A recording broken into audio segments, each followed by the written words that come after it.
बिस्मिल्लाहिर्रहमानिर्रहीम। Welcome back friends. आज हम पढ़ने जा रहे हैं एंडोक्राइन डिसरप्टर्स की क्लासिफिकेशन। मींस इसमें हम क्लासिफिकेशन देखेंगे अब कैसे है। इनको दो मेजर ग्रुप्स में डिवाइड किया गया है। एक है जो है इसको कहते हैं एस्ट्रोजेनिक एंडोक्राइन डिसरप्टर्स और एंटी एंड्रोजेनिक एंडोक्राइन डिसरप्टर्स। कुछ एस्ट्रोजेनिक है, कुछ एंड्रोजेनिक है, मतलब ठीक है, एंटी एंड्रोजेनिक। जो एस्ट्रोजेनिक है उसमें आते हैं मिथॉक्सिक्लोर एंड एचपीटीई। फिर आते हैं बिस्फिनोल ए, डाई इथाइल स्टिल्बेस्टिरोल डीईएस। ये हम पहले भी पढ़ चुके हैं, तो यहाँ पे भी इसके बारे में थोड़ा सा पढ़ेंगे। नेक्स्ट है हमारे पास विनक्लोजोलिन और डीडीई। ये 5 टाइप्स को अब हम पढ़ते हैं। तो ये है एंड्रोजेनिक एंडोक्राइन डिसरप्टर्स। अब हम इन तीनों को एक साथ अब हम पढ़ने लगे हैं, ठीक है। मिथॉक्सिक्लोर एंड एचपीटी। मिथॉक्सिक्लोर और एचपीटी को हम कहाँ यूज़ करते हैं? इसको यूज़ किया जाता है ऑर्गेनोक्लोरीन इसमें पाई जाती है, और ये एक पेस्टिसाइड है। अब आपको पता है पेस्टिसाइड हम कैसे करते हैं यूज़, या क्या क्या साइड इफेक्ट हैं, कौन कौन सी टाइप्स हैं, कैसे कैसे यूज़ करते हैं, ये सारा एक पिछला लेक्चर हो चुका है इस पर, पेस्टिसाइड्स पे। Which is currently used as replacement for DDT. यानी कि इसको डीडीटी को रिप्लेस करके अब इसको यूज़ किया जाता है, ठीक है। पहले डीडीटी यूज़ की जाती थी, जिसको बोलते हैं डाईक्लोरो डाईफिनाइल ट्राईक्लोरोइथेन। तो डाईक्लोरो डाईफिनाइल ट्राईक्लोरोइथेन डीडीटी। तो ये जो चीज़ें पहले यूज़ होती थी, बाद में अब इसको रिप्लेस कर दिया गया इसके साथ, ठीक है, मिथॉक्सिक्लोर के साथ। और एसपीटीई असल में ये डीडीटी ही है, ठीक है। मिथॉक्सिक्लोर एंड एसपीटी का हैजर्डियस इफेक्ट क्या है वीक एस्ट्रोजेनिक। ये एस्ट्रोजेनिक वीक है असल में, ठीक है, एंड एंटी एंड्रोजेनिक एक्टिविटीज, और इसकी एंटी एंड्रोजेनिक एक्टिविटी भी है, ठीक है। अब हमने क्लासिफिकेशन तो इसको की थी मतलब हमने एस्ट्रोजेनिक में ही, लेकिन इसका एंटी एंड्रोजेनिक इफेक्ट भी है, ठीक है। मतलब एंड्रोजेनिक हार्मोन है हमारी बॉडी में, ये उसके ऑपोजिट वर्क करता है। And these effects are thought to be mediated through the estrogen and androgen receptors. Definitely ये एस्ट्रोजेनिक और एंड्रोजेनिक टाइप के हैं, तो इसका मतलब इनके रिसेप्टर्स भी क्या होंगे, एस्ट्रोजन वाले और एंड्रोजन वाले रिसेप्टर्स पर ही वर्क करेंगे, वही इसको मेडिएट करेंगे, मतलब इसका रिएक्शन करवाएंगे। नेक्स्ट इज बिस्फिनोल ए।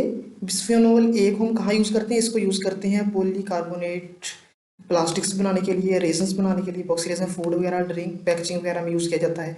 फिर मेटल्स की कोटिंग के लिए यूज़ किया जाता है, जैसे फूड कैंस वगैरह, बोतल टॉप्स, ठीक है, और वाटर सप्लाई पाइप्स वगैरह में मेटल कोटिंग के लिए बिस्फिनोल ए को यूज़ किया जाता है। डेंटल ट्रीटमेंट में इसको यूज़ किया जाता है, ऑप्टिकल ग्लासेस में भी इसको यूज़ किया जाता है, ठीक है। ये इसके यूजेस हैं सारे। तो डाई इथाइल स्टिल्बोस्टिरोल के यूजेस क्या है? For the treatment of recurrent miscarriage, ये हम पढ़ चुके हैं। रिकरेंट मिसकैरेजेस जो होते हैं उसके ट्रीटमेंट के लिए एज ए मेडिसिन यूज़ होता है। In clinical trial veterinary prescription, veterinary मतलब प्रैक्टिस, मतलब ज़्यादा तादाद में इसको मतलब प्रेस्क्राइब करते थे doctor for treatment of urinary incontinence.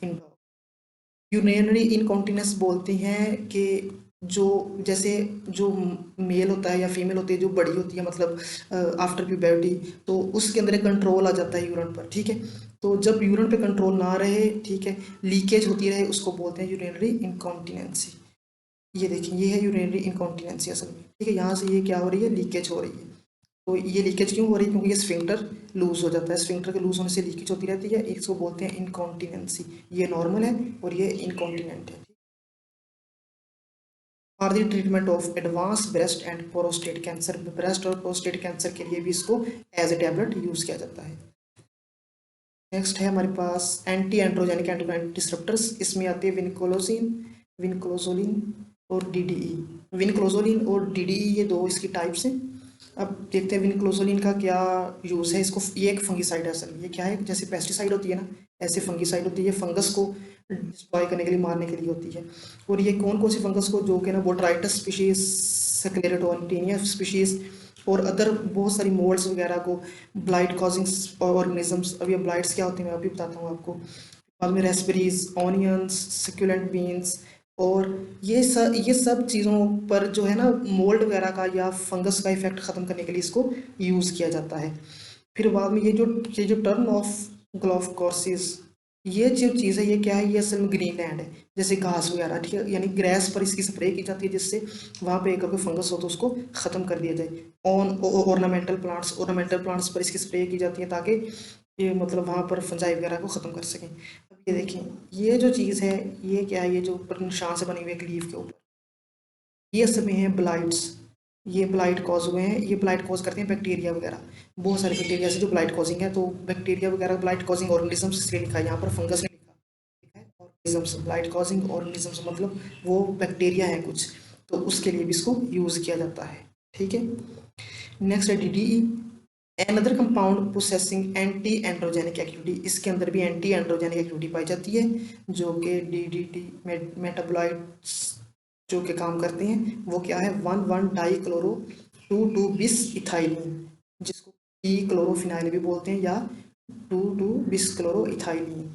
तो ये वाला जो मेटाबोलाइट बनता है, ये मेटाबोलाइट क्या करता है, एंटी एंड्रोजेनिक के तौर पर वर्क करता है। ठीक है, असल में डायरेक्ट DDT वर्क नहीं करता, बल्कि उसकी ब्रेकडाउन होती है, ब्रेकडाउन होके ये वाला कंपाउंड बनता है, फिर वो एंटी एंड्रोजेनिक वर्क। सर्डी एस्पेक्ट्स क्या हैं इससे, यानी क्लियर सेल एडिनोकार्सिनोमा CCA, ये भी पढ़ चुके हैं हम, यानी कि वो जो कैंसर सेल्स के बारे में टेस्ट वगैरह करना। ऑफ दी वजाइना, वजाइना के कैंसर, वजाइनल कैंसर और या cervix cancer. Irregular uterine bleeding, uterus के अंदर ब्लीडिंग होगी इरेगुलर टाइप की।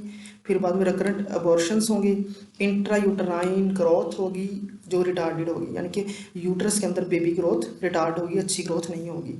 रिकरेंट अबॉर्शंस के बारे में भी हम पहले पढ़ चुके हैं, मतलब यानी कि बार बार अबॉर्शन, 1 2 3 लगातार अबॉर्शंस हो रहे हैं, तो वो रिकरेंट अबॉर्शंस हैं।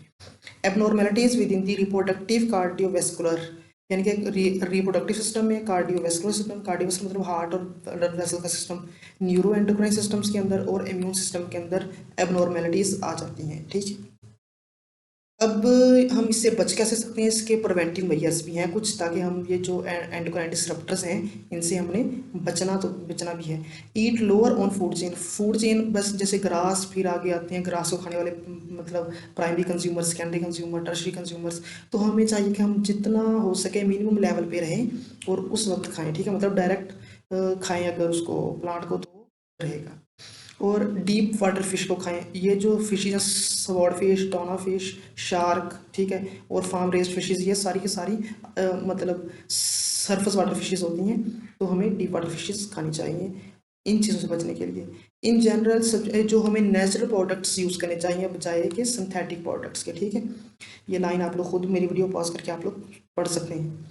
तो फ्रेश वाटर ऑर्गेनिक प्रोडक्ट्स को यूज़ करना चाहिए, और वो नहीं यूज़ करना चाहिए जिसके अंदर कोई ऐसा मीडियम इनका यूज़ नहीं करना चाहिए जिसमें कोई केमिकल मिला हो, जैसे RBGH वगैरह, रिकम्बिनेंट बोवाइन ग्रोथ हार्मोन। ये खुद बनाया जाता है, बना के इसको मिल्क या मीट वगैरह में मिक्स कर देते हैं। ठीक है, तो हमें फ्रेश ऑर्गेनिक प्रोडक्ट्स लेनी है। बाय प्रोडक्ट्स एट योर, और जो प्रोडक्ट्स आप ले रहे हैं या कोई फूड प्रोडक्ट्स ले रहे हैं वो आप खुद बाय करें, ख़रीदें कहाँ से, अपनी लोकल मार्केट्स वगैरह से, बजाय इसके जो जो सिंथेटिक मार्केट्स हैं उनकी बजाय जो फार्मर्स की या गांव वगैरह में विलेजेस में लोकल मार्केट्स होती हैं वहाँ पर प्योर फार्म में मिलेगा। Use fuel processed pre packaged food van ever possible, और वो वाली फूड लें जो थोड़ी प्रोसेस्ड है, मतलब उसको ज़्यादा देर तक नहीं रखा गया और वो प्री पैकेज मतलब अभी उसको पैक नहीं किया बल्कि वैसे ही रखी हुई है, तो वो भी फ्रेश होगी, तो उसको यूज़ करें अगर पॉसिबल हो। ठीक है, अवॉइड स्मोकिंग, स्मोकिंग नहीं करनी चाहिए, ये तो हर हाल में। ठीक है, अवॉइड यूज़ केमिकल्स और एनी पेस्टिसाइड्स, यानी कि कोई केमिकल्स और पेस्टिसाइड से बचना चाहिए।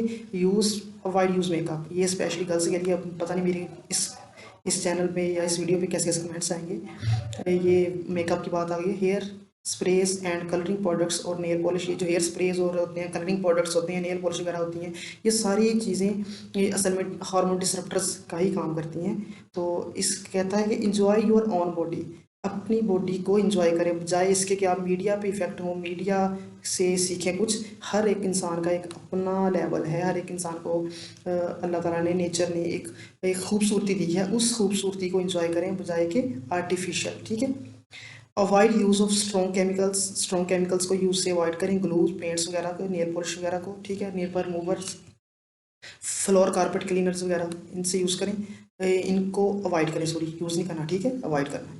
अवॉइड हीट फूड और eat hot food in plastic containers, वो फूड जो प्लास्टिक कंटेनर्स में हम गर्म करते हैं उससे अवॉइड करना है। जैसे पीछे हमने लेक्चर में पढ़ा था कि इससे भी केमिकल्स निकलते हैं। ठीक है, और वो केमिकल्स भी एंडोक्राइन डिसरप्टर्स का बायस बनते हैं। Even the ones frozen dinners now come in, तो अगर कहते हैं अगर कोई फ्रोजन डिनर मतलब यानी कि जमा हुआ अगर रात का कोई खाना पड़ा है, वो भी आपने उसको गर्म किया है एक प्लास्टिक के कंटेनर के अंदर, बाद में खा लिया, तो वो भी ठीक नहीं है। ठीक है, अवॉइड कैंड फूड से अवॉइड करें, जो पैक्ड फूड है, यानी कि हमेशा फ्रेश फूड लें।